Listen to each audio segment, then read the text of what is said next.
ওম নমঃ শিবায়। আজকের মহাবাক্যের তারিখ 13ই জানুয়ারি 1967। মিষ্টি বাচ্চারা, তোমাদের বাবার স্মরণে বড় খুশিতে প্রফুল্ল থাকা উচিত। সামনে এম অবজেক্ট দাঁড়িয়ে রয়েছে, আমরা এই রকম তৈরি হচ্ছি। ভুলে গেলে খুশির পারা চড়ে না। রেকর্ড, এই সময় চলে যাচ্ছে।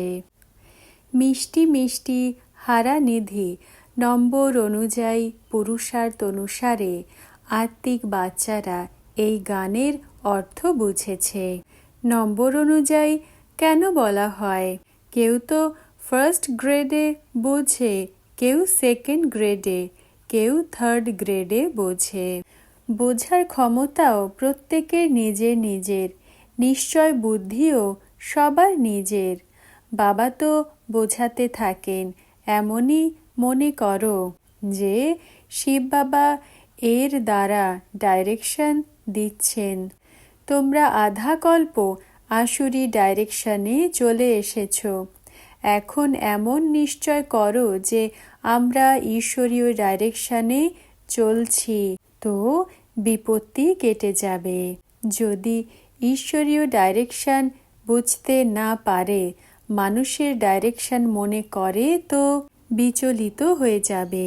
বাবা বলেন, আমার ডাইরেকশনে চললে তখন আমি হলাম রেসপন্সিবল। এর দ্বারা যা কিছু হয়, এর অ্যাক্টিভিটির রেসপন্সিবল হলাম আমি। আমি এ রাইট করে দেব। তোমরা শুধু আমার ডাইরেকশনে চলো।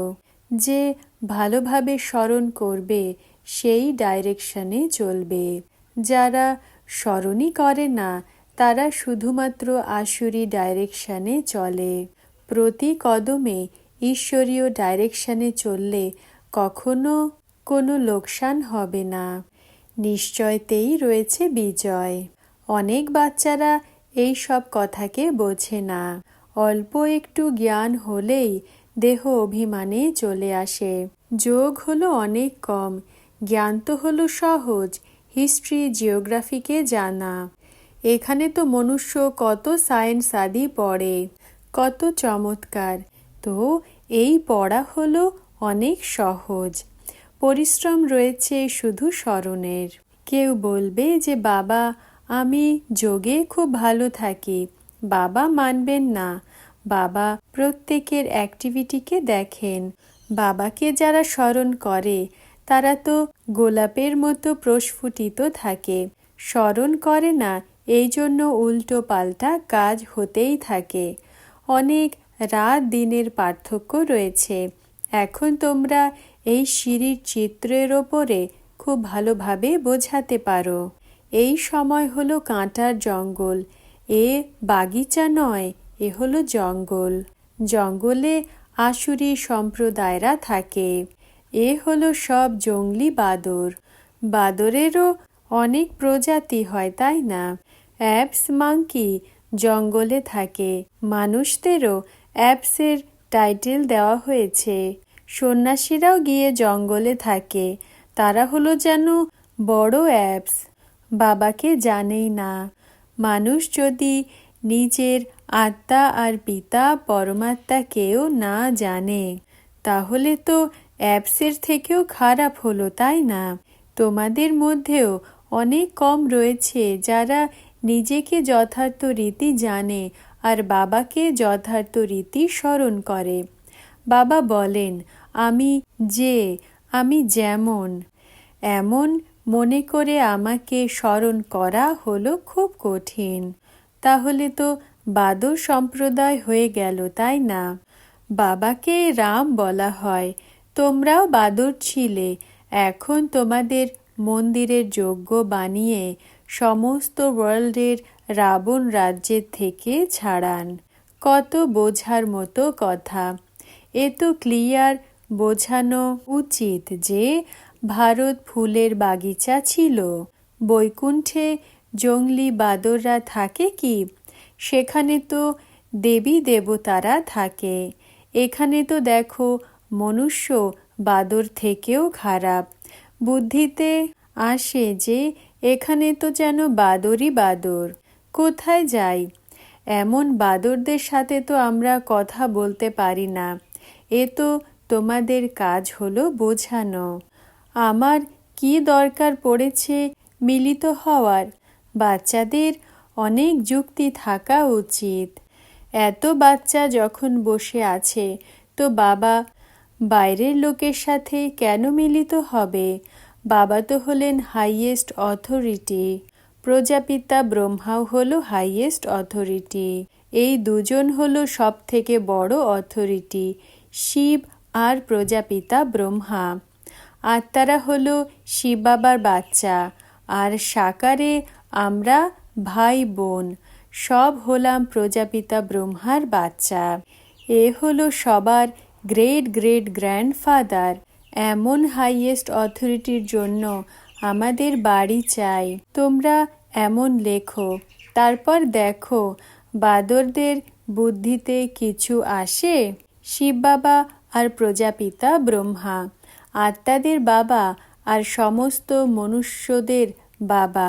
এই পয়েন্টস খুব ভালো বোঝানোর জন্য, কিন্তু বাচ্চারা পুরোপুরি বোঝে না, ভুলে যায়। ব্যাস জ্ঞানের অহংকার এসে যায়, যেন বাপদাদাকেও জিতে নিয়েছে। এই দাদা বলে যে আমার কথা ঠিক আছে, শুনো না। সবসময় মনে করো যে শিব বাবা বোঝান, তার মতে চলো। ডাইরেক্ট ঈশ্বর মত দেন যে এটা করো। আমি হলাম রেসপন্সিবল, ঈশ্বরীয় মতে চলো। ব্রহ্মা বাবা কোনো ঈশ্বর নন, তোমাদের ঈশ্বর থেকে পড়তে হবে। সবসময় মনে করো এই ডাইরেকশন আমাদের শিব বাবা দিচ্ছেন। যতক্ষণ এটা বুঝতে পারে না ততক্ষণ এপসের চিহ্ন থেকে যাবে। লম্বা লেজ, ছোট লেজ থাকবে। বাবা বলেন লেজ বের হয়ে যাওয়া উচিত। মনে করো শিব বাবাই আমাদের বোঝান।